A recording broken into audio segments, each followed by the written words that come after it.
Okay, so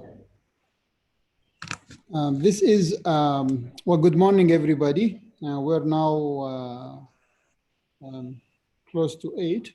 And if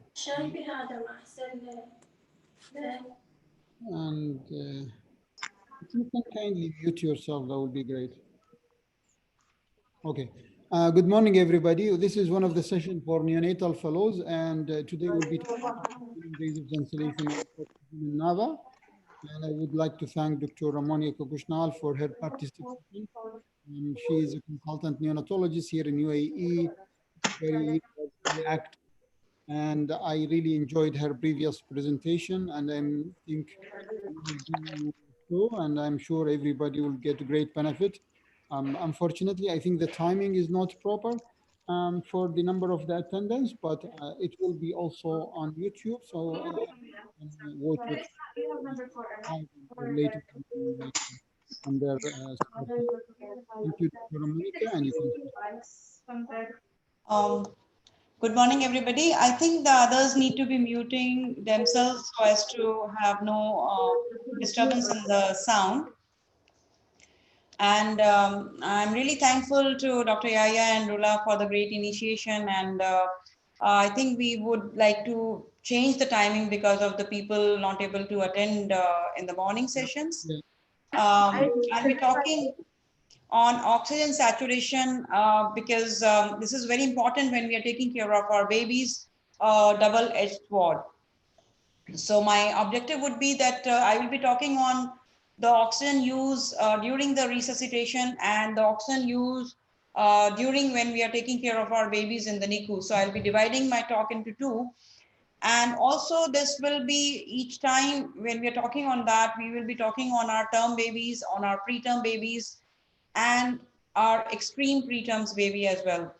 And then what are the guidelines, recent guidelines, and is there any difference when we are taking care of these babies who have PPHN? So that's how we will go on. And I would urge you guys to read this. These are beautiful articles. The people who have really worked on this oxygen thing, Dr. Ola, Dr. Ramji, and then Satyan, they have written good articles, and Lucky Jain. So I would start with a story, a must-read story, a cautionary tale about supplemental oxygen, the albatross of neonatal medicine, very important thing. So why do we need to supplement oxygen, first of all? Because especially in our preterm and extremely preterm babies, they have a very low partial arterial oxygenation, and the babies, term babies who are asphyxiated also have the same. And when we are giving this oxygenation, how do we monitor it? It could be either by a PO2 or arterial oxygen saturation.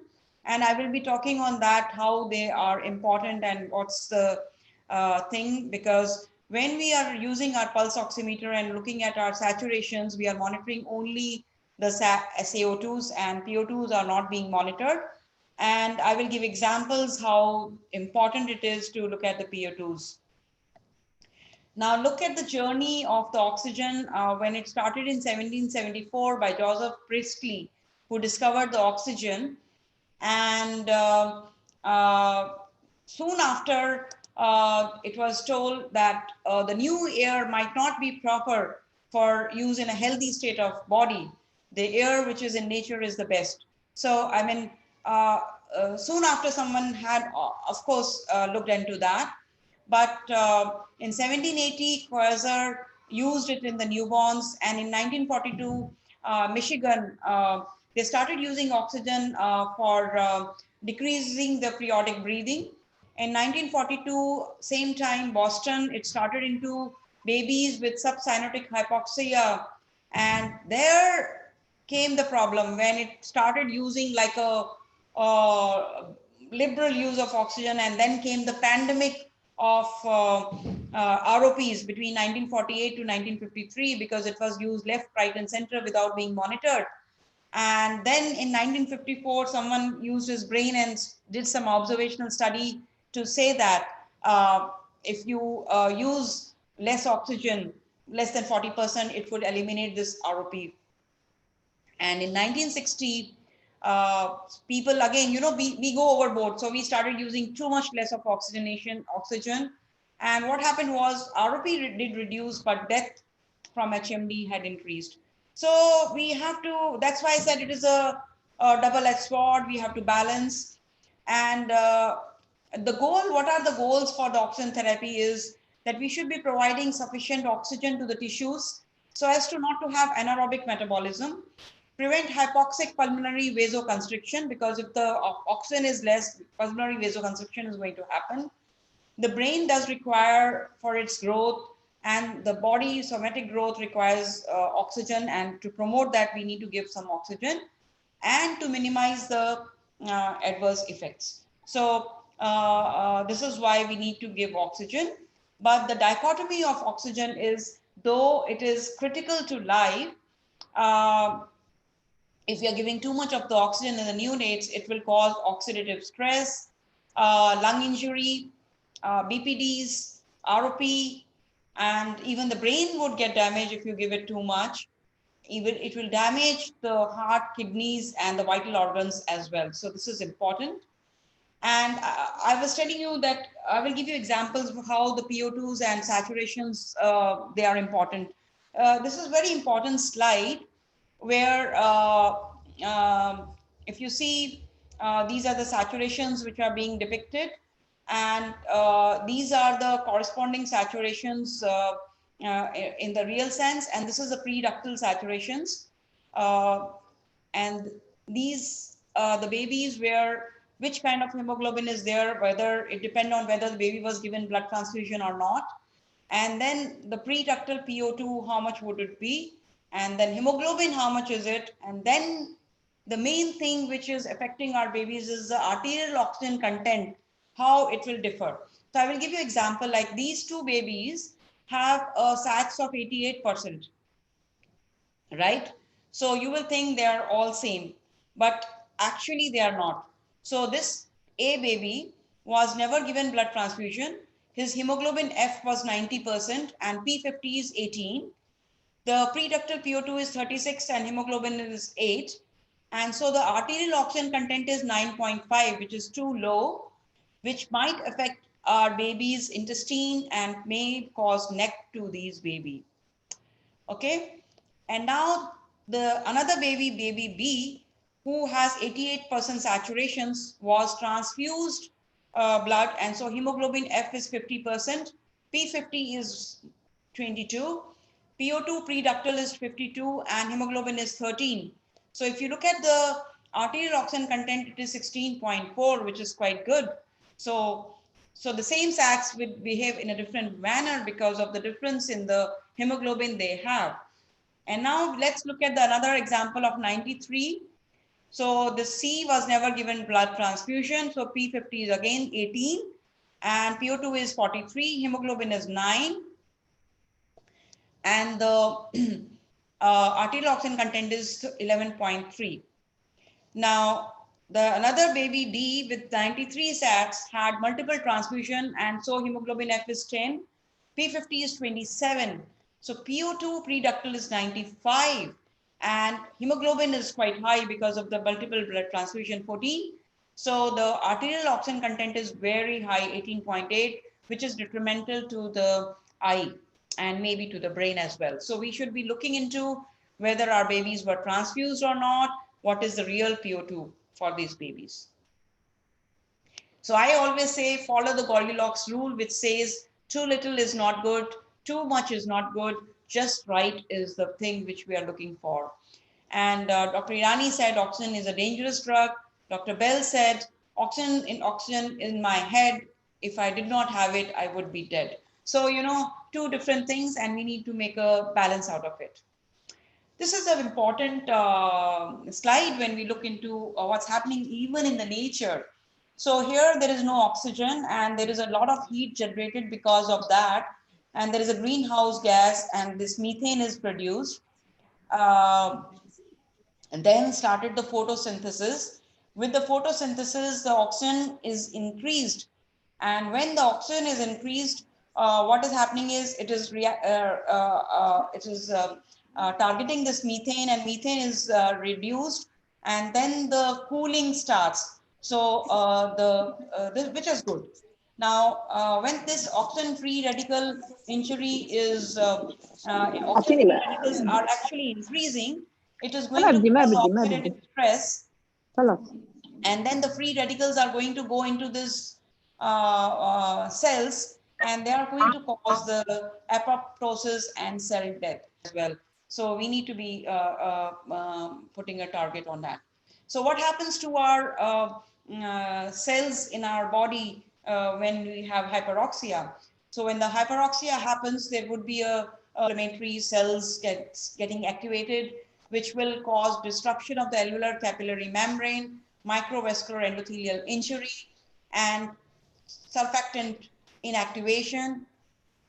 Alveoli gets flooded off, and then this will cause edema and fibrosis, will lead to BPD, pulmonary hypertension. Also, the vasoconstriction will start occurring because of the cyclic GMP leading on to GMP, and hence this is a cascade which we will be very, very difficult for us to control. So the hyperoxia would cause all this. We should understand that. Now let's talk to what's going to happen in a delivery room. 200 years, we were giving 100% oxygen. Then in 1998, WHO recommended that we can use FiO2 21% instead of 100%. But the ILCOR in 2010 recommended 21%. And data increased to show that mortality was much more when we were using 100% oxygen. So these data came from where? The REACHEL studies showed that oxygen may not be even needed for the term infants. And this was a REACHEL trial where Dr. Ramji from India, my teacher, he was part of the thing along with Ola, and there were other countries which were included. And they were the first time to randomize term, near term, to give either oxygen or free or air. And what they found was that air decreased the risk of the death by 30%. You can see the diamond favoring the room air. And the confidence interval is not crossing 1. So it's quite very, very strong evidence. And after these studies, the AAP resuscitation guidelines in 2005 said, here, they said that room air could be used, but oxygen must be available if no improvement by 90 seconds. And then in 2006, Australian Resuscitation Council guidelines said breast available evidence suggests air should be used initially for all infants, and supplemental oxygen should be reserved for those whose condition does not improve with effective ventilation.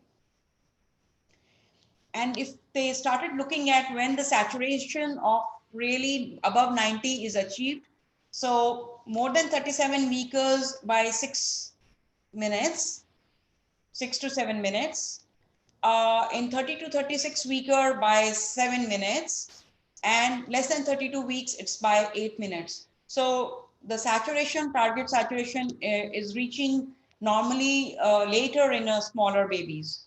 This all we understand. And then with this research, the AAP, when published in 2010 guideline, they also included the targeted preductal saturations after birth from 1 to 10 minutes. And they said only after 5 minutes, you can have saturations going beyond 85. But do you see this algorithm? There is no talk of oxygen. So where this oxygen went? They were so scared that they did not even put the oxygen in the algorithm. And in 2015, in the algorithm, again, the oxygen was back when they said that intubate if not possible, if already not done, when you require to give chest compression. And now when you start giving IPPV, you can give 100% oxygen. And there came back the oxygen, and still we had this target plot by the site. So in 2015, they said that use air for term babies, and for preterm babies, start with FiO2 of 0.21 to 0.3. Don't use FiO2 more than 65, and change FiO2 to reflect the normal term baby saturation levels. Use FiO2 1 only when the heart rate is less than 60, despite your adequate ventilation. So they were very clear on that. Now, are we okay with this or not? So then came the guideline in 2019, the American Heart Association, which said that initial oxygenation in term and late preterm more than 35 weeks, we should give 21% oxygen, and class 2A level of evidence. And 100% oxygen should not be used to initiate resuscitation, as it is associated with increase in mortality. Class 3 harm level of evidence. So very clear. And 2018 ILCOR systematic review was done, and a meta-analysis was done, including 1,469 neonates, 7 RCTs and quasi-RCTs were included, where 27% relative survival benefits in 21% oxygen group. And one additional survivor for 22 infants was there, which received 21% oxygen instead of 100% oxygen. So number needed to treat were 22. No difference in the short-term and long-term neurological outcome was seen, and 250,000 lives would be saved globally each year by air resuscitation. That is what the ILCOR said. So when do we use a pulse oximeter to assess the oxygenation level in the delivery room? I would suggest when really you need a resuscitation, when you are you are anticipating a resuscitation. So you know that there is a mom who's coming with a,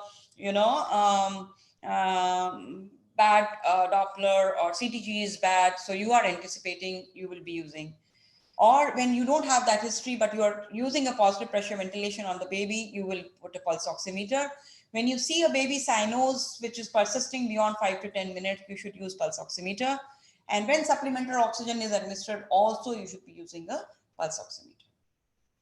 What about our tiny babies? So the tiny babies are different. And if you see this is very important slide, because I don't want you to learn something just like that. Pathophysiology is the crux of all the thing which you should, if you know, you will never go wrong. So term baby is born with a better antioxidant defense. Preterm baby is born with a poor antioxidant defense mechanism. You must understand that. Preterm delivery with the postnatal need for supplemental oxygen is under a high oxidative stress. And so what we would say that we have a baby when in utero, there is a normal in utero development in the hypoxic environment. And this is helping you. If you see, there is a hypoxia inducible factor. And this hypoxia inducible factor is very, very important, which is happening in helping in increase LDH efficiency of electron transport and decrease mitochondrial oxygen consumption. And these are actually helping our babies for alveologenesis, angiogenesis, and erythropoiesis. When a preterm baby is born and we are giving oxygen or even normoxia or hyperoxia, it is inhibiting this hypoxia inducible factor. And when hypoxia inducible factor is inhibited, it will lead to poor alveolization, vascular pruning, poor angiogenesis, and will lead to BPD. So it may also cause cell cycle arrest. So this is important, and we all should understand this issue. However, we also should understand that our preterm babies require oxygen because they are born with immature fluid-filled lungs, and they are born in a canalicular stage. So they have a poor pulmonary vascular transition, and they may land up in pulmonary failure. They are also having a surfactant deficiency. So, and they are born sometimes with a closed glottis, and you need to open the glottis, and low saturation and heart rate at 5 minutes have a risk of IVH and death. And they may need a higher pressure due to poor compliance. So all this we know, and we understand that risk of hyperoxia and oxidative stress would lead to BPD and ROP. risk of hypoxia would lead to CNS problem, death, and neck. If you don't mind, can I leave for 5 minutes? I have an emergency, so I'll just hold on for 5 minutes, Dr. Yahya. Is it okay? We'll continue after 5 minutes. Yeah, sure, go ahead. Okay, okay.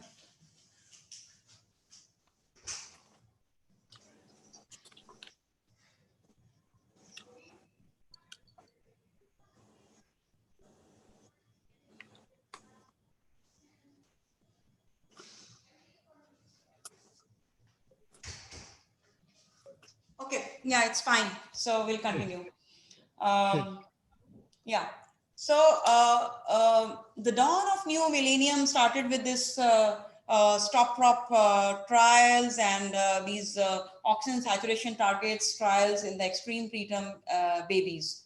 So torpedo trial was done when first torpedo trial was done when they compared 21% with 100% oxygen on these preemies who were less than 28 weeks. And what they found that the mortality was higher, 22% in less than 28 weeks as compared to 100% oxygen, 6% was the mortality. And even on babies who were more than 28 weeks, but preterms, mortality was a bit higher with 21% use of oxygen as compared to 100%, 2%. So, and when the Cochrane review was done, it was seen that it did not show any difference in the major other outcomes like death, BPD, IVH, ROP, NEC, or PDA. Then when we are targeting this saturation about like at 5 minutes, 80 to 85%, what is happening to our preemies is to be seen.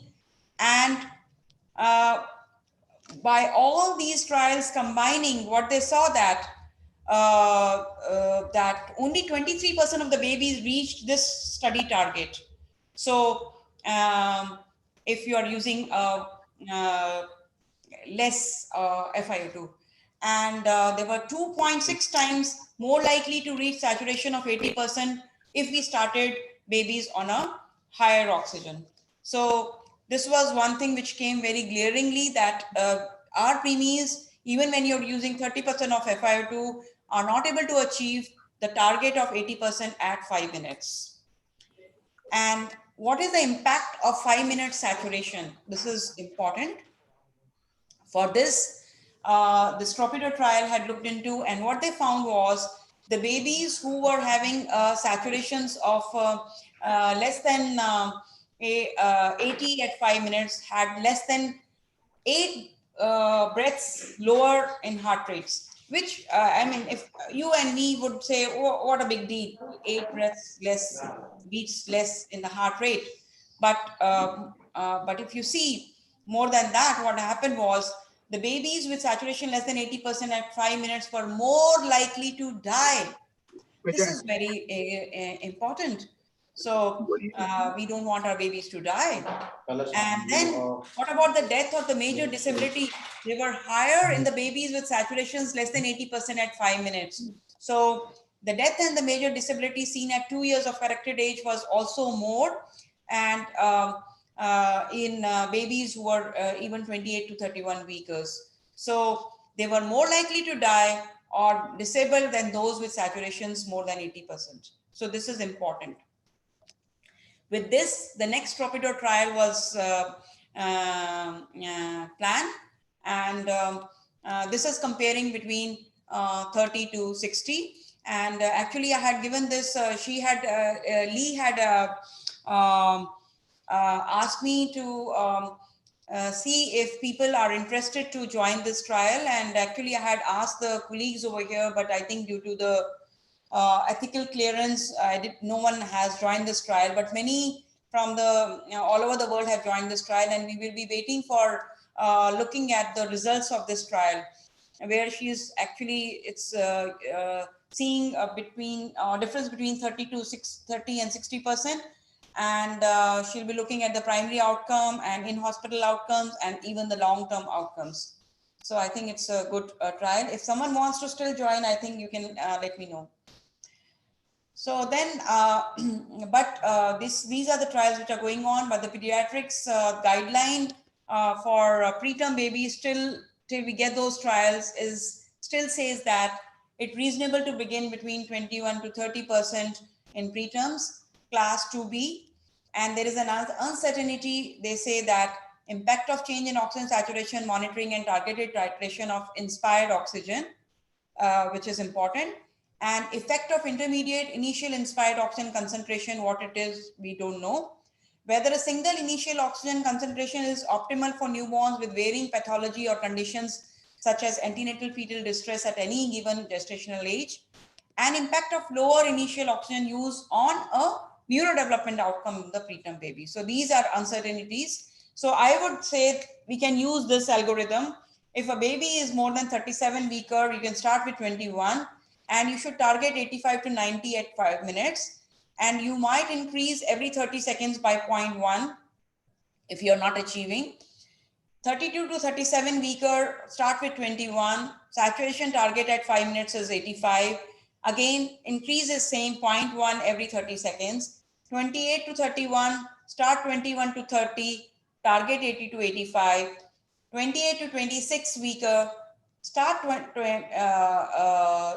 30 and 80% saturations at 5 minutes. Is it okay or not? We are still debating and we'll look into more evidence. Less than 26 week, please start at 30 to 40. And again, this 80 saturation is it okay or not? And whether we are really achieving it or not is to be seen. So now let's go to the, we understood about the delivery room. Now we are taking our baby to the NICU and let's see what target saturations are we looking for babies in the NICU. In the NICU, we have lots and lots of studies which are looking into that. And if you see, there is a variation when they looked into it. Some were saying 89, some were saying 85 to 88 versus 93 to 94. And some were saying 90 to 95. So there are multiple studies. I'm not going in detail, just trying to show you how many studies were done. And even those studies were taking the target saturations ranges were different in each study. So these many studies looked into it. But how was the verdict reached? So that was reached by 5 randomized trials and their meta-analysis, which looked into 2 groups, 85 to 89 or 90 to 95. And the meta-analysis assessed whether some infants benefit more or less from the either target range. So this was a new PROM trial, that is meta-analysis, that is neonatal oxygen prospective meta-analysis, where they included support from US, COT from Canada, and Boost 2 from Australia, New Zealand, and UK. And they could get 4,965 patient data, which could be used in a combined meta-analysis. The babies were less than 28 weeks, and they compared 85 to 89 versus 90 to 95. What were the results? So what they found was there was a significant increase in mortality in the low SATs groups, 19.9% versus 17.1%, with a relative risk of 1.17, and the confidence interval was 1 to 1.13. The lower saturation target range was also associated with increased risk of neck, and the RR was 1.33 and confidence interval was 1.1 to 1.61. So more death and more neck. Now, again, I said balance. So if you are balancing it out with others, like ROP, the ROP treatment was significantly lower in the lower SAT groups, and they were higher in the higher ones, and 10.9% versus 14.9%. And the confidence interval was also 0.63 to 0.86. So do we want more deaths? You see, 0.012, more, less ROP or more neck. So balance has to be done. I would say I can treat ROP, but I cannot treat death, and I can get very overwhelmed with neck. And the BPD was almost, oxygenate 36 weeks was less in the lower targeted group as compared to the higher, but BPD as such was not different in both the groups. Now, when you look at this trial, you should tease out whenever you are looking at the trials, what they are saying and what happened actually. So if you look at the trial, what they wanted to do was they wanted to look at 6% difference between the two group, 80 to 89 versus 90 to 94%. But whether this 6% difference was achieved or not, this is to be seen. And if you see this, the lower E, we could not achieve the 6% difference. And what was seen was less than 3% difference. And we know that this is a potential zone of increased risk of mortality in neck, and this is a potential zone of risk of ROP. And the difference between the two was less than 3%. Why did this happen? Now, let's see why it happened. If you see this B, the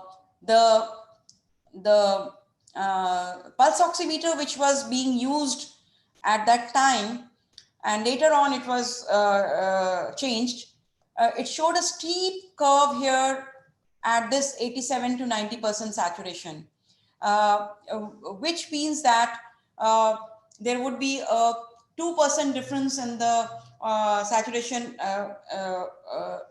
than what it should be. And so the nurse who is seeing the saturation would immediately increase the FiO2 if it is saturation is being on the lower side because of this steep algorithm in the Massimo. So revised algorithm had come over the steep graph, but then this was only in some of the later studies, but most of the studies, the original algorithm was being used. So this was one thing where infrared to red light modulation ratio was not appropriate at this saturation point, 87 to 90%. This was one of the reason which was cheesed off. And the other was where exactly the probe was kept, because all the studies were not using the probe in the same place. So some were using in the preductal and someone using in the postductal. So that will also change our study. And then the blood transfusion, as I had told, the saturation would be different from the PO2 if the hemoglobin F or hemoglobin A is there in the babies. So that was also not taken in account. And then it was not a blinded, so the nurses could see what is the saturation, and they had a tendency to increase the FiO2 whenever the saturations were going down, and hence the difference was not appreciated. So these were the reasons why these differences were really not appreciated, and that's why we cannot have very robust difference between the two saturation rhythms which we were taking. So what are the changes in the current practice which are likely to improve the outcomes? So we should target to the higher range, 90 to 95, because it results in less death and neck. However, we should always be aware that more ROP might be there, and more supplemental oxygen, the babies would be going on till 36 weeks. And all infants born before 28-week gestation should target saturation between 90 to 95. That's from the birth and or soon thereafter. Moving to a higher target range, we should have a good surveillance system to check the ROP and to treat the ROP early on. And the strength of evidence is strong recommendation for implementation. There were no significant difference between the two groups as when we looked into the neurodevelopmental outcomes, CP, severe visual impairment, deafness, BPD, or combined outcome of death or major neurodevelopmental impairment at 18 to 24 months. So if you see, these are the main support, Canadian COT trial and the BOOST trial. So the target was 85 to 89 to versus 91 to 95. And we knew that 85 to 89 causes more neck and more mortality, but 90 to 91 more ROP. The European consensus guidelines in 2010 had asked that all babies should be receiving oxygen, who are receiving oxygen should be having saturation between 85 to 93. And in 2013, they changed that all preterm babies who are receiving oxygen should have target between 90 to 95. If you compare European consensus guidelines to American Academy of Pediatrics guidelines, in 2007, they had asked for maintaining between 85 to 95, a big range.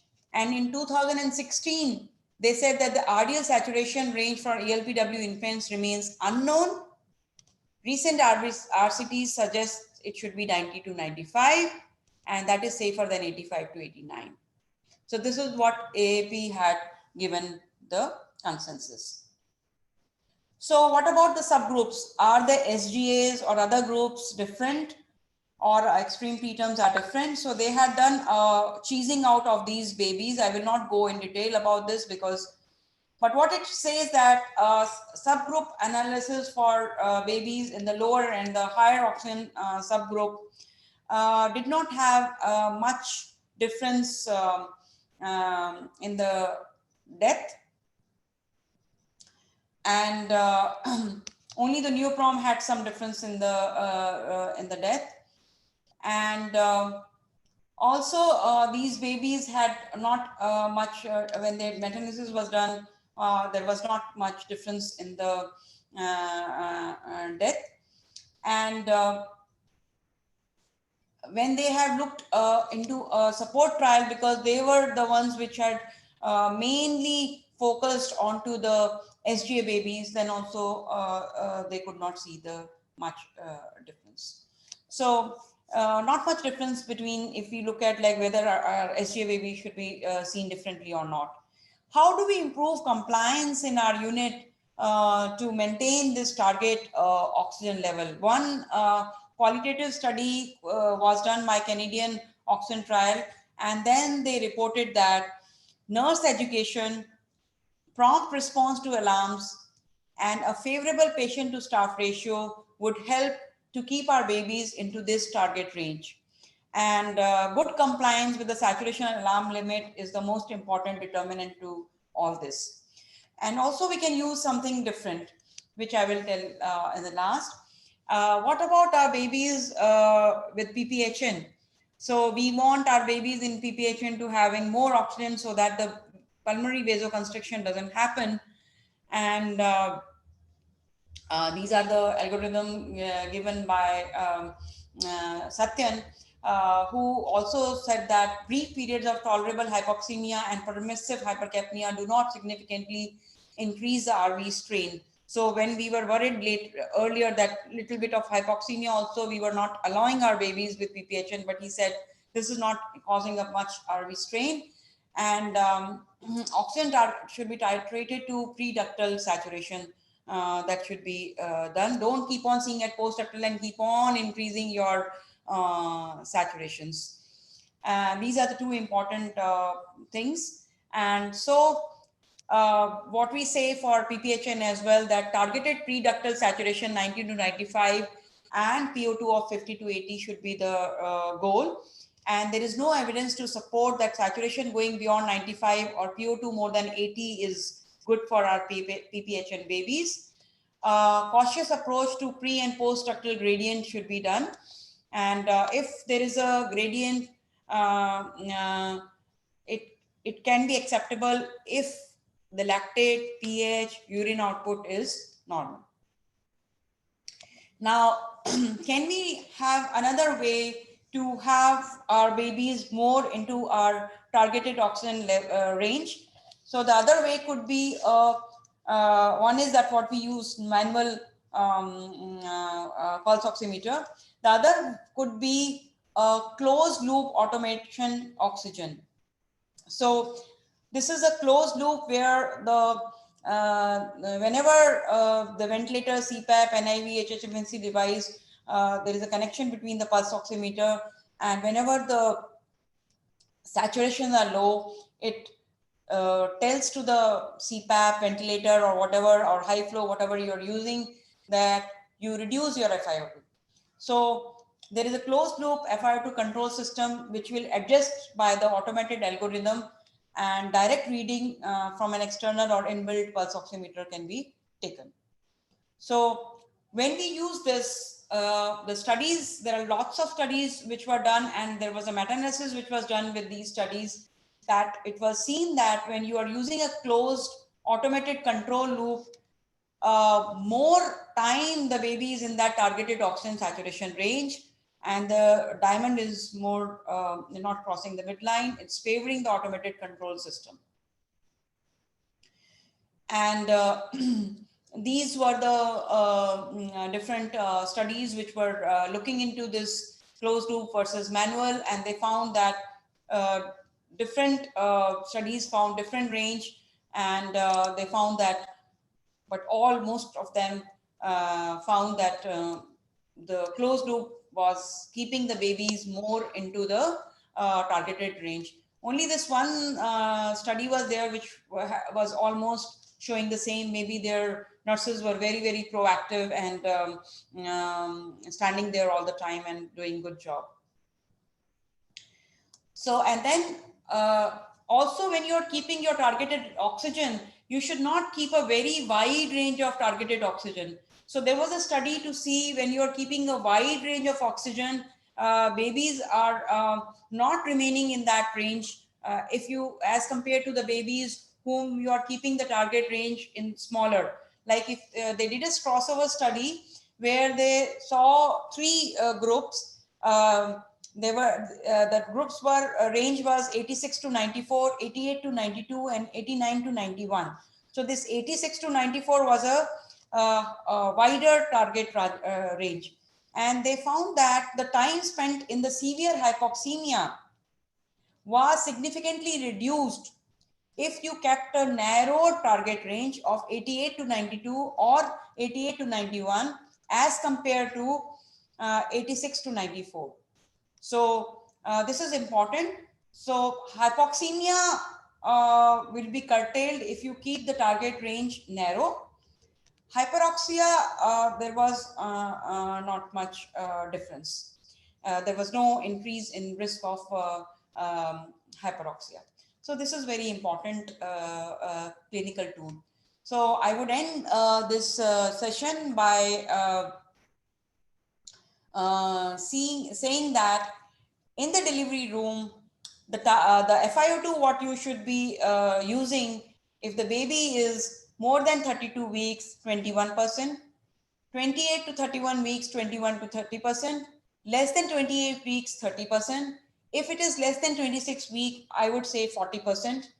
And beyond the delivery room, if it is a full term, PO2 should be within the physiological ranges. If it is a PPHN, 90 to 95 is the range.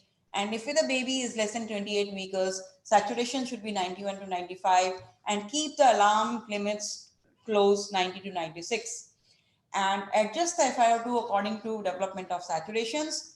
The higher target range should be accompanied by stringent surveillance for the prevention and early treatment of ROP. Strength of evidence is strong. Recommendation for implementation. Thank you. Thank you very much.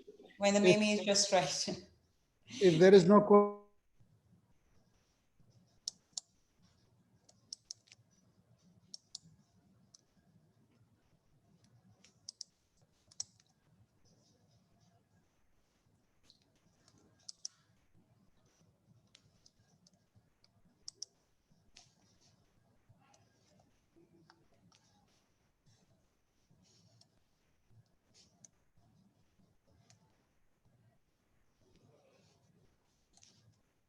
Hello, Dr. Yaya, I can't hear you.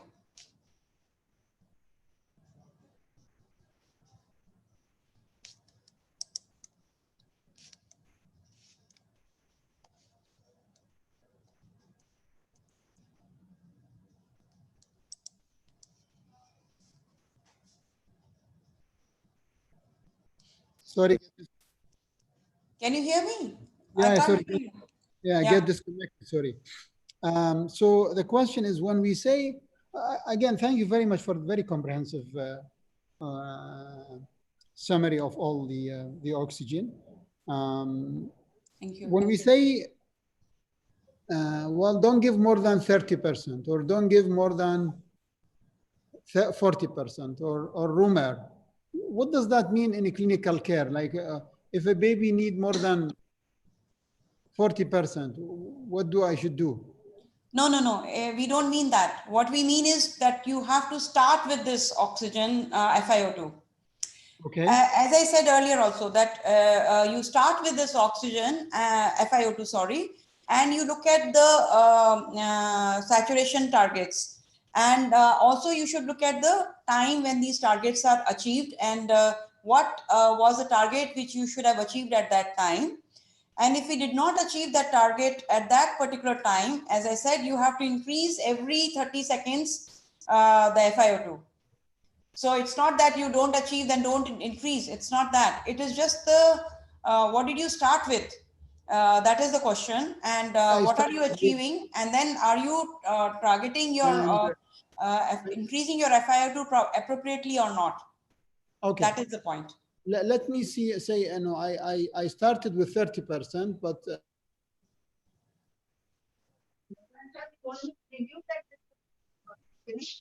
I just forward to oxygen. Dr. Yeah. So what is next? Let's say I am giving the oxygen and I need more than 40. It's been 10 minutes and I need more than 30. What is next? Yeah, so you need to increase. So the, if you remember, I had seen this, I had given this algorithm. Can you see? That you are going to increase FiO2 0.1 every 30 seconds.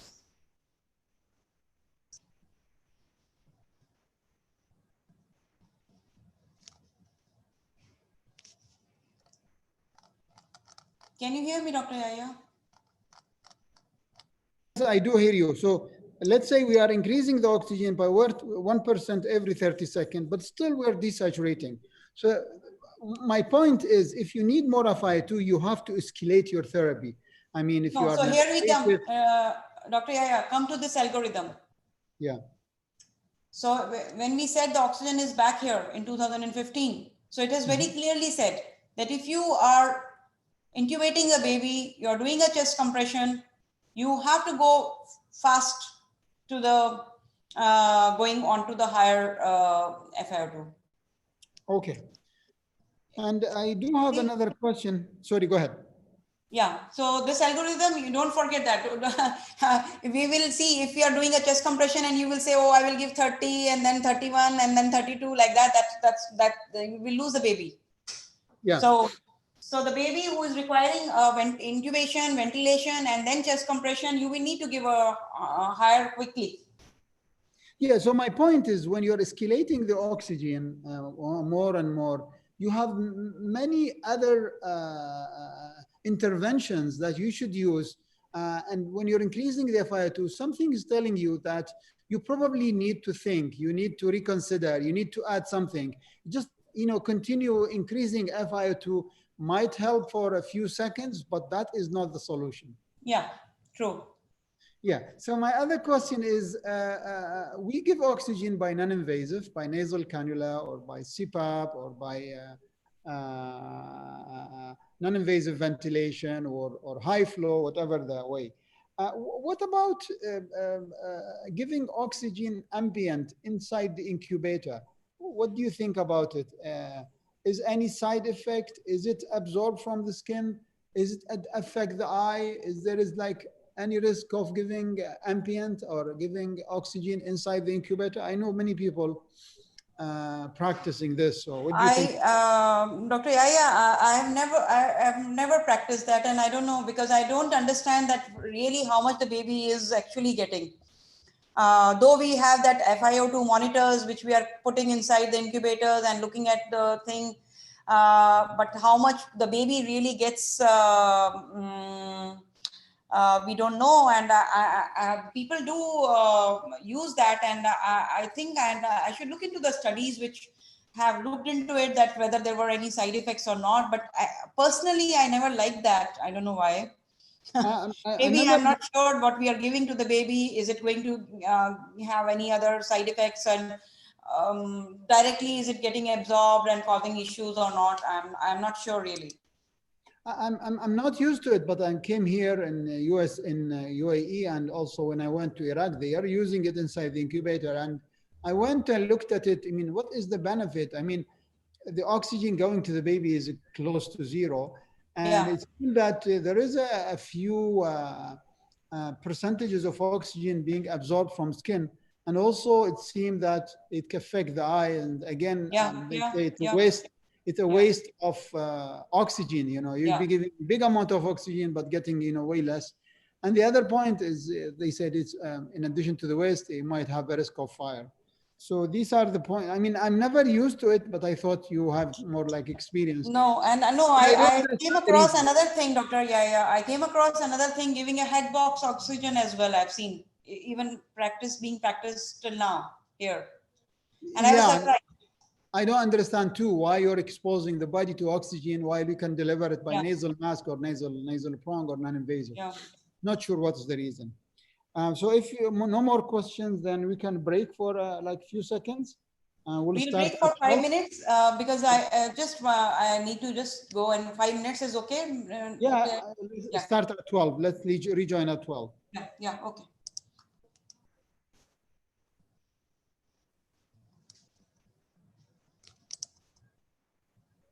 Can you see my another this presentation? No, you need to share it, I think. Okay, I'll share, and then while you're gone, I'm gonna chat with people until you come back. Okay. Thank you. So Dr. Ayman is I've seen this here in UAE and also in Iraq, and people putting oxygen inside, and the problem is that you face here, people don't want to listen, they don't want to discuss, they're very emotional, they take things personal, and whenever you discuss with them, they're not structurally, organizedly trained. They're trained because they work in a place, and they don't listen. And when you've discussed with them, in a scientific, systemic way, I don't know. So I've never seen this practice, and I don't understand it.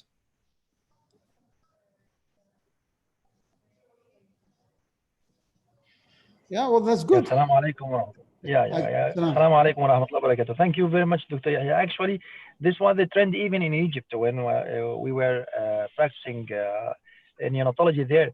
And this is the problem, actually. Nowadays, according to the recommendations of 2005, then 10, then 15, regarding the NRPs, we are respecting this. This is evidence-based medicine, and the studies and researches going on top of the collected data from the researches. So, this is the end of the discussion by the experience, and according to the evidence, A, B, C, this is our cut margin. So no way to argue. What's the reference of everyone is talking about? What's your reference? And we are respecting this according to that. So no debate. I think right now there's no debate regarding this point. There are other points that being practiced here, and I think regarding the NRP. Now, the NRP is a program to structure and organize, and it's a common language that understood by all the healthcare providers. But it is only the basic. Once more expert people arrive, NRP is not enough. I mean, people should practice gentle care, golden hour, evidence-based medicine. So here I can see that people putting too much on NRP or NLS, resuscitation program, and they forgetting the purpose of these programs is to organize, structured, and use a common language between many healthcare providers. That is, they are basically either not trained or they have not enough training, or the baby born in unusual circumstances. So the purpose of an RB is to organize the work, but it doesn't mean that you cannot add on it. That's one. The second, there are many things that I also observe here regarding the oxygen and other things, is hitting the baby on the back or carrying the baby from the leg, and very aggressive stimulation. And people forget that in an RB said, if you have a baby in apnea, consider the baby in a secondary apnea, and continuing stimulation will not help, and baby need PPV. So the any baby is not breathing, it's a ventilation, ventilation, ventilation, ventilation, ventilation, and then anything else. So I observed here that babies are breathing and keep hitting on the bag, or and also the obstetrician, our colleagues, carrying or holding the baby like a chicken from his leg. I don't understand the point, hanging the baby. And one day I was talking with somebody, and she told me, what is the evidence that is carrying the baby from the leg is something wrong? And I said, well, the evidence is easy. Hang yourself from your leg upside down and look at the evidence by your eyes. You see what will happen to your head. You know, there is no need for evidence for something cruel, aggressive, and criminal. Hitting the baby on the back in the movies and is not right, is not wrong. I mean, always you need to support the head. Always the head should be above the body. No need to aggressively stimulate. Kind, gentle, soft stroking is enough. You don't need to hit the baby to breathe. If the baby is not breathing, give PPV. And the other point that I've seen also, oxygen, hitting the baby and suctioning. No need to suction. Suction is a very good, the material that we take from the baby is very good nutrition. It's protein. You don't need to take it out. You don't need to suction the stomach unless you have obstruction. And if you want to suction, you just suction the mouth to clear the airway. Why you put the feeding tube to stomach and get the stuff out? These are material. You don't need to take it out. Totally agree. Cause trauma and cause vagal stimulation. So these are some of the points. And giving oxygen in the incubator, I don't know why. What is the base? And I've seen it a lot. Sometimes I comment, other sometimes I don't. I'm totally agreeing with you, Dr. Yahya. This is the first rule in medicine is first do no harm. Okay. Yeah. Then that's why these guidelines, these NRP guidelines, and all guidelines are generated in order to make our baseline, elevating the baseline from the 20, 30, 40% to make it at least 50 or 60 or 70%. Then the experienced persons can add. The researchers will add. Every 5 years, they are changing the guidelines according to the result of the researchers, according to the evidence base.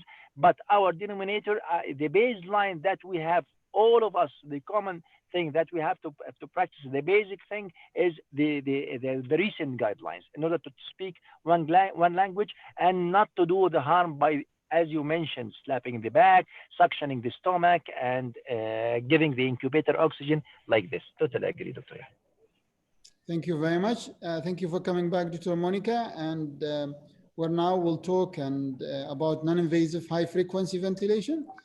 And the stage is yours, and I will enjoy listening. I will mute myself. Thank you, Dr. Yahya. So this non-invasive high-frequency ventilation is a new kid in the town. So that's why I will be talking more about the evidence about it, so that we know that where we stand. And then how to use it, like what would be the parameters you will use. So the evidence mainly came from the bench study, where he in 2010 he administered the high frequency ventilation via nasal prong. And when he used this with the nasal prong, he found that it retains its property similar to when we are giving a high frequency oscillation through the endotracheal tube. So his was the major study which made everyone to think about using this as a non-invasive mode. All of us are going more and more towards non-invasive thing. That's the reason we are looking every mode to be able to use as a non-invasive mode. So Mukherjee is one of my junior, and he's done a lot of work in high frequency ventilation and the non-invasive high frequency ventilation he did a lot of physiological studies to look at the carbon dioxide clearance. And I'll be talking more into that because that's the main thing which we are looking for when we're giving a high frequency ventilation. And what he found, if as compared to the conventional mode of ventilation, where and if you compare with all the high frequencies, then the carbon dioxide clearance was better. And if you compare with 10 to 12, also the carbon dioxide clear is much better. So that's what he found.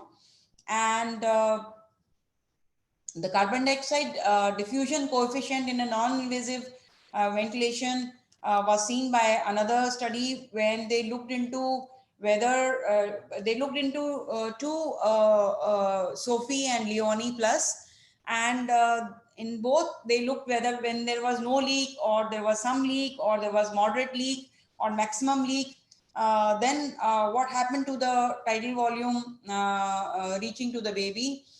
And they found that even with some leak, there was okay kind of a thing reaching to the baby. And also they were using an adjustable leak, which we are getting in all our ventilators now, leak adjusting option. And if you have those leak adjusting options, then it is going to be better. And then another thing which was seen in a preterm infant lung model, effect of this high frequency oscillation through a high flow nasal cannula, and comparing with different flows on the carbon dioxide clearance. So these are non-oscillated. That means no, only HFNC is given, no high frequency. And then these are the oscillations, different oscillations being used for 6, 8, and 10. So what they found is that as the flow is increasing, the EtCO2 is reduced. But if you do not give oscillation, then the CO2 is staying on the higher range even when you increase the flow. So there was some difference if you are using a higher oscillation than the lower one, but not a very big difference. But as the flow was increasing, this carbon dioxide EtCO2 was getting more clear. This is one thing. And then there was an animal study which compared CMV and non-invasive high frequency ventilation 3 days and 21 days after. So what they found that if you see the lungs, they are looking much better in a non-invasive high frequency ventilator than on the CMV. If you see, they are all thinned and dilated and broken. And of course, along with that, the oxygen and ventilatory requirements were significantly lower in NIHFV, along with this changes. Then coming back to the newborns and the clinical studies done on the newborns by this nasal high flow frequency ventilation, the different people, they're doing a different kind of study. And then when they looked into as the days of high frequency is increasing, the carbon dioxide is getting little more less, and in the and the range is getting smaller. So this is another study which was done in 1998. And then another study which was done by in US by Cloisy et al., where they looked into the use of high frequency non-invasive ventilation in a preterm babies, and they were comparing from the initial PCO2 to the final PCO2, and they found there was only one where PCO2 was increased, but otherwise the PCO2s were coming down from 65, they came down to 40, 35, like that. So it works. And then the other study which compared the nasal high frequency oscillation ventilation with CPAP, looking at the carbon dioxide removal, and it was actually a randomized controlled crossover trial. So if you see the babies who were on CPAP, later they were shifted to the high flow, and the babies who were on high flow were shifted to the CPAP. So when initially when there was no shifting being done, the CPAP and high flow group, it showed that the carbon dioxide levels were lower in the high flow group, a high non-invasive oscillation group as compared to the CPAP. When the crossover happened, it was not seeing much changes over there. So overall, if you see the CO2s were, when you combine both of them, and then you see the overall, the CO2s were lower as compared to CPAP group, even when you took the crossover cases as well. So the range was from 30 to 65, and the median was around 40, 45. Here it is between 40 to 70, and the median is around 50. So there is a difference. And again, there was another crossover trial which did not see much difference between the two groups.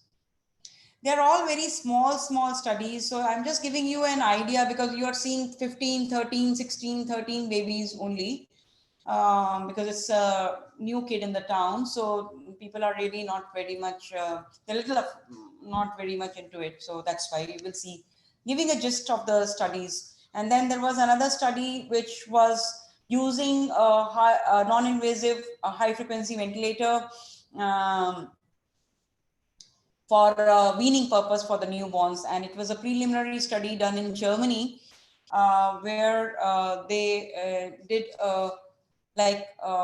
used high flow, high frequency non-invasive as a primary method, that they called it as a prophylactic post-extubation they had put on this. And they took 20 babies who were less than 30 weeks, and they found that 70% success was there, and there was no need of re-intubation. So this was one study. And then there was another study by Mukherjee himself, where he used this non-invasive high frequency ventilation, and because his unit they are doing. So he took a retrospective review on that. And what he found, there were 52 infants on 79 occasions were given this non-invasive high frequency ventilation, and they were used as a rescuer mode in 73% of the babies, and less as a prophylactic use in 26% of the babies. And the duration of non-invasive high frequency ventilator support was around 83 hours. And what he found was that when you are using as a prophylactic mode, and then when you was using as a rescue mode, as a prophylactic mode, intubation was like 42%, and transition to non-invasive ventilation was 58%. As a rescue mode, intubation was 45 and transition to NIV was 55%. So, and he looked into secondary outcomes as well, where he looked into the number of apneic spells, the FiO2 requirement, and transcutaneous carbon dioxide. And he found that number of spells were less. This is the high frequency era, and this is the pre-non-invasive high frequency era. So the number of spells were less, and FiO2 requirement was less, and the transcutaneous carbon dioxide was also less. So it was good for in their unit. And then another few studies where they were showing single center experience.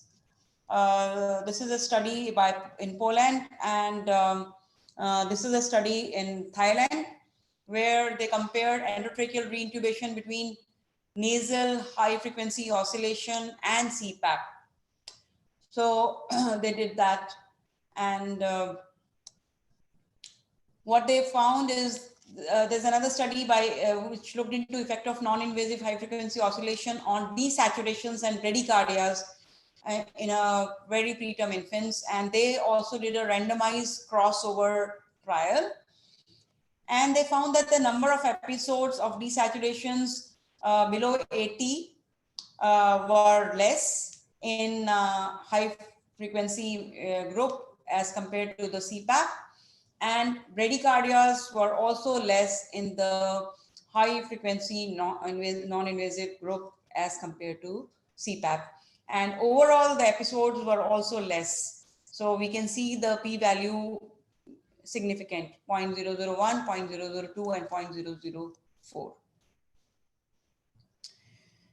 And so they were looking into the, so this is, the pink one is favoring the CPAP, the purple one is no difference, and green one is favoring the non-invasive high frequency. And the difference in the episodes of desat and bradycardia was seen. And if you see, it is more greener things, and you can see is favoring high frequency non-invasive oscillation. And there were a few which were having no difference, and very less were favoring the CPAP. Then there were, so these were mainly observational studies and crossover studies, but there were one randomized trial where it took 40 term babies with TTN. So there are different trials which are taking different kind of set of babies. Some are taking preterm babies, some are taking term babies. So we should look into that. And they took 40 term babies with TTNV, and they were comparing CPAP with non-invasive high frequency ventilation. And the outcome seen was earlier recovery of symptoms. So it's a pilot trial, and only a few comparative evaluation of this with other non-invasive modes in preterm infants exist. CPAP failure was put into NIHFV or BP BiPAP CPAP control group. And what they found that in the non-invasive high frequency group, the NIV failure was much less, 37% as compared to 65%. And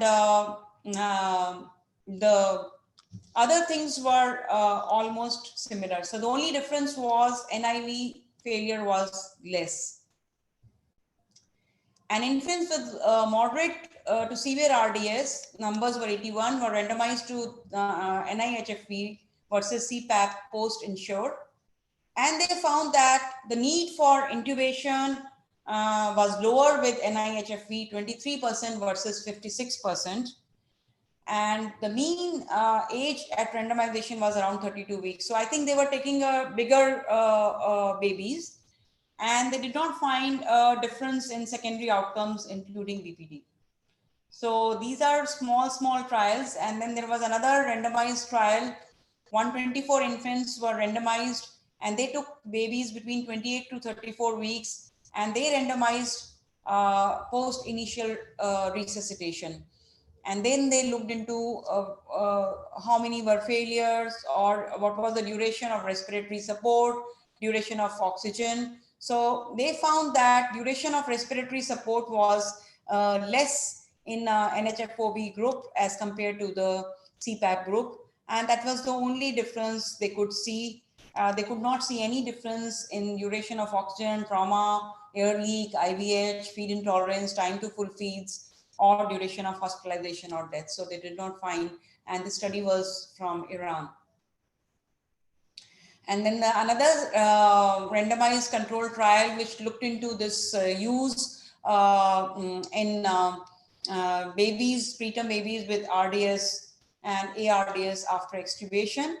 So they used post-extubation the HFOV versus CPAP, and they were looking into the numbers were 206, and they were looking into whether the reintubation was required or not, and what was happening to the PCO2 after extubation. So what they found that the reintubation in babies less than 32 weeks was required in 12 babies in HFOV group as compared to 25 babies in CPAP group. And in babies who were 32 to 36 weeker, 4 babies required reintubation in HFOV group as compared to 10 babies. So they were statistically significant, and overall reintubation was statistically significant, 16 versus 35. And the CO2s were lower in HFOV group as compared to CPAP group, 49 in the HFOV and 56 in the CPAP group.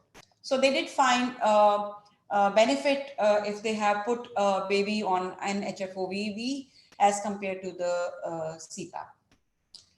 But as I can say that you see, these are small trials, and we can say after seeing these trials that it holds promise as an alternative mode of NRS, and it retains ventilation efficacy as compared to endotracheal HFV, that also we could see, and it may promote alveolar growth and development as compared to CMV.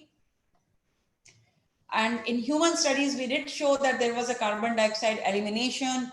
It did demonstrate before and after studies, but there were little inconsistent results. It also showed that there would be an improvement in spells like apneic spells, BREDIs and BSATs, A and Bs. And some randomization trials did suggest that there was a trend towards lower failure rates as compared to BPCPAP, lower rates of IMV in patients with moderate to severe RDS, lower number of ventilation days, and lower reintubation rates. However, these are limited evidence, and I would not say that you can straight away go and start routinely NIHFV. We cannot recommend at that moment. Before you start, I would ask you to consider visiting a center where it is being really used before you start locally implementing it. Having said that, this is how it looks like in a baby connected to NHFV. Mean you can see, FiO2 you can see, and these VT and all is off. These would be the tubings. And when would you consider, if you can use it, like if a baby is on CPAP and you're seeing the baby is failing, or NIPBV, you don't want to intubate this baby, you can use it as a rescue mode. And because we don't have enough evidence for routine prophylactic use following extubation. Some data to support use of NIHSP as a primary NRS mode for preterm infants with respiratory distress syndrome is there, but I would still say no. How to use? So if you see the different studies who used NIHFV, they have used a different kind of map ranging from 5 to 13 to 24, different amplitude from 20 to 50, and different frequency ranging from 6 to 12, 14. And these are the different studies which are using, and you can see it's quite different map, amplitude and frequency which is being used. And that's the whole point. When you try to combine these studies, they are using different things, and apple and oranges you cannot mix together, and you should know what to use. So, so Yoder et al., they said that you should look at what kind of ventilator you are using for giving NHFOV, and depending on that, you can choose your settings. So he suggested if you are using your 3100A, you use a frequency of 8 to 10, i.e. a ratio of 1 to 2 or 1:1. And the pressure should be used similar to IMV or CPAP, and amplitude 2 times the MAP. And initial IMV setting, no conventional breaths is suggested in this ventilator. In the VDR4 or bronchotron, frequency is 5 to 8, Is to E ratio is 1:1. And again, MAP is same as IMV or CPAP. And you can have a facility of choosing IMV breaths in that. Optional NIPPV breaths are there. Frequency is 6 to 20 if you choose, and PIP to choose as needed to move the chest. Dragger, which we are more commonly using here in our unit, VN500. Frequency chosen is 6 to 10. Amplitude is 2 times the MAP, and Is to E ratio 1:1. And the MAP is same as IMV or CPAP. And you can keep an optional NIPPV breaths where you will choose 6 to 20 and PIP 15 to 20 above the PA as needed to move the chest. Then SOFI, variable Is to ratio and similar things can be used, and HFZ, we don't have any experience on that, frequency 4 and valve on time 0.03. So I would say that when you see all these and you are confused, some take-home message should be given. Ramanathan had given this, like start frequency of 6 to 8, may decrease to 4 if the patient is hypercapnic. And if you are using HFZB, start 300 beats per minute, 5 Hz, and may decrease to 240, that is 4. We are not using HFZB. Amplitude is kept same 2 times the MAP, and so start 20 to 30. You might increase to as high as 70. If using during weaning, set amplitude equal to PIP prior to the extubation. So that can be another way to set the amplitude. Usually we start Is to ratio 1:1, may change to 1:2 in case of gas trapping. And if you are using HFZB, then valve is 20 milliseconds and may increase to 30 to 34 milliseconds to improve oxygenation. We don't use it. I don't have much experience on it. Mean airway pressure MAP, start with same MAP as SIMV or 2 to 3 centimeter higher than CPAP. Start at 8 to 10. May increase as needed based on your FiO2 and your lung expansion. And NIPPV backup rate, if available, use rate between 30 to 40. If using HFZB, keep as NIPP setting same as before. So this is how you may use NHFOV. It is just to make a flavor, and initial mean airway pressure equal to 1 to 2 centimeter above the previous NRS mode. These are the recommendations derived from clinical experience and limited safety data. Most effective frequency appears 6 to 10, and amplitude adjusted according to the visible or palpable chest vibration with close monitoring of oxygenation and ventilation. So what interface would you use? You may use a nasopharyngeal tube, nasal mask, or a short binasal prong. And strategies to minimize head shake should be done during the use of NIHFV. For example, you should use a sandbag to limit the vibration of the ventilator tubings. If you see, these are the sandbags which you can use. And NHFV is a relatively new form of non-invasive mode that may decrease the dependence on the ET ventilation. We hope so. And we are waiting for further research to determine short and long-term clinical outcomes and optimal indications and strategies. Thank you.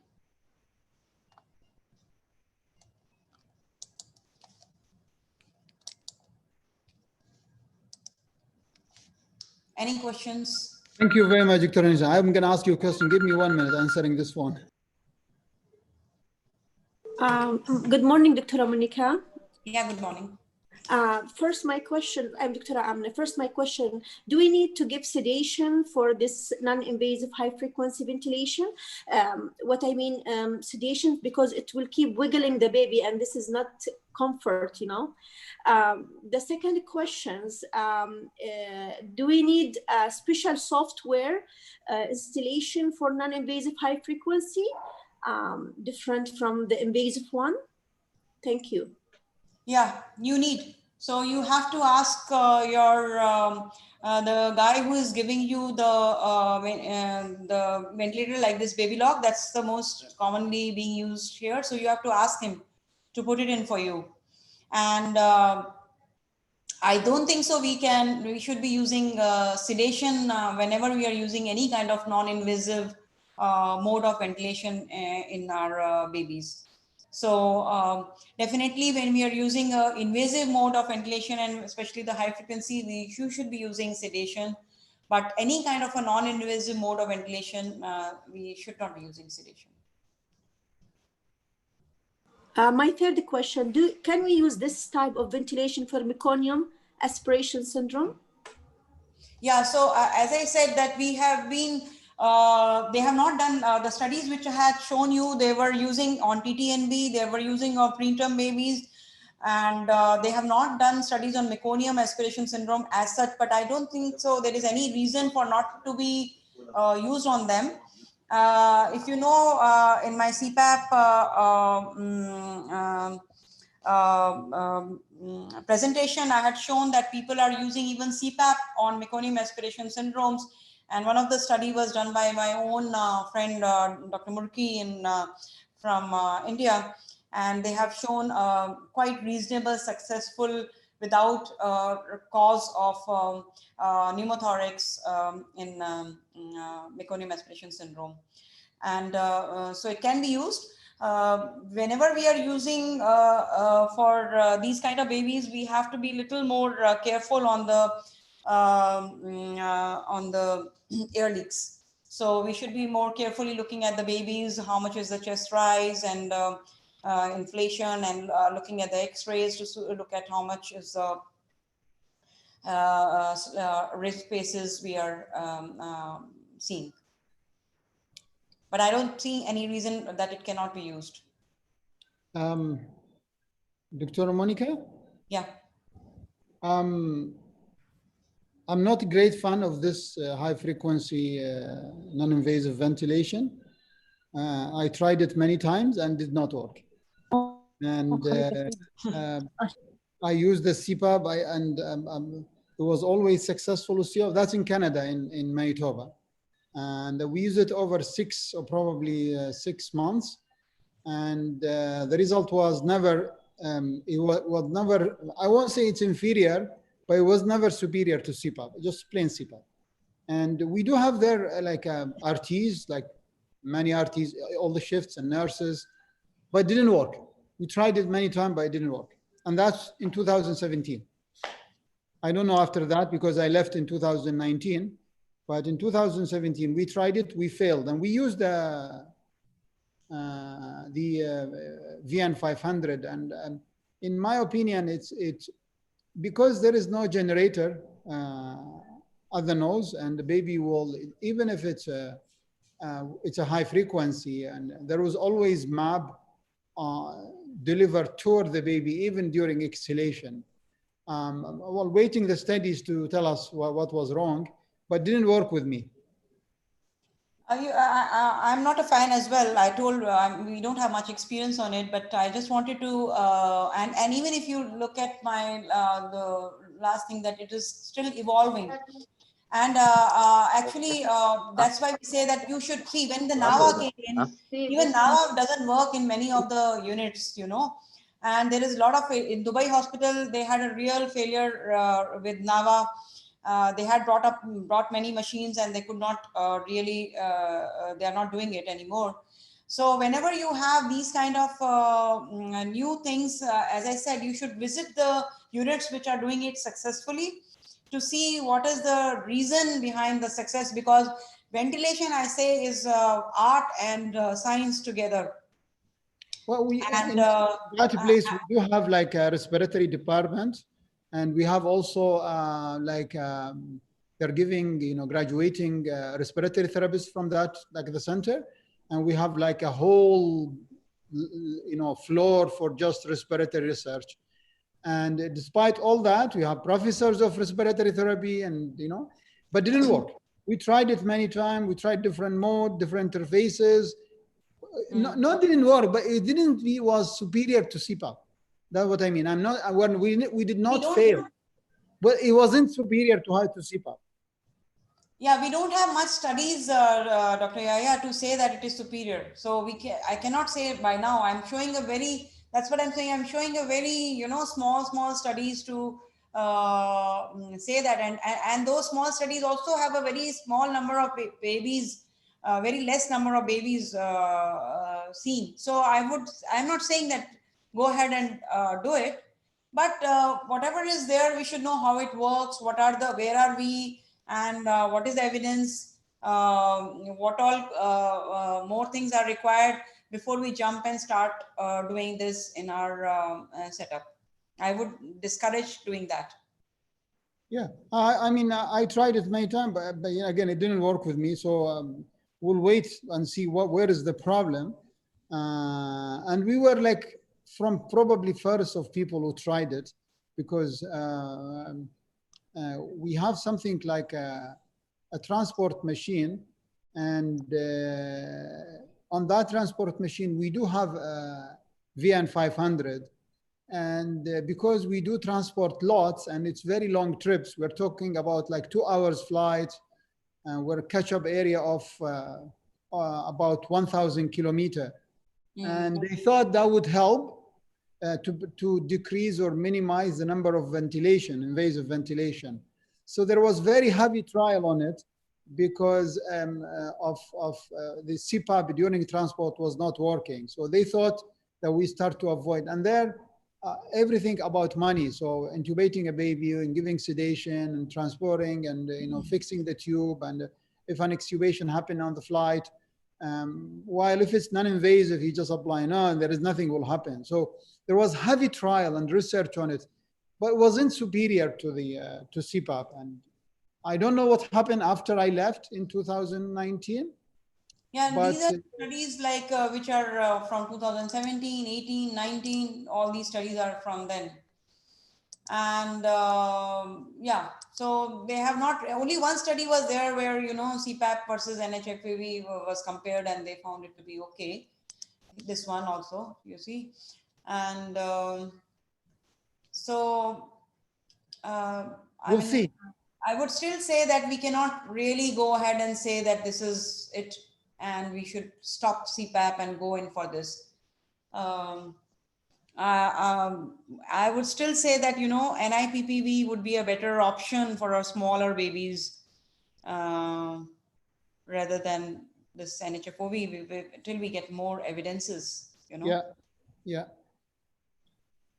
Any more questions, guys? If you have time next week, we can do the, you remain with NAVA.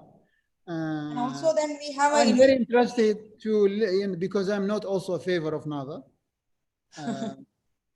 Because I think we cannot ask a drunk to drive a car because the result will be disaster. And so we're asking a drunk premature baby who's barely remembered to breathe to drive a ventilator. Yeah. So I don't know. We'll listen to you and see if you can. So you want me to talk about NAVA or go for invasive ventilation? Or I would go either way. Whatever you like, whatever you like. But next time I think I will do it in the afternoon. Yeah. Okay. Okay. Thank you. Thank you very much, and I will send you the link on YouTube. Yeah. Thank you. Thank you very much. I really appreciate what you're doing. Thank you very much. It was very good, very informative. Thank you very much. If you guys have no question, I can end this. Any question?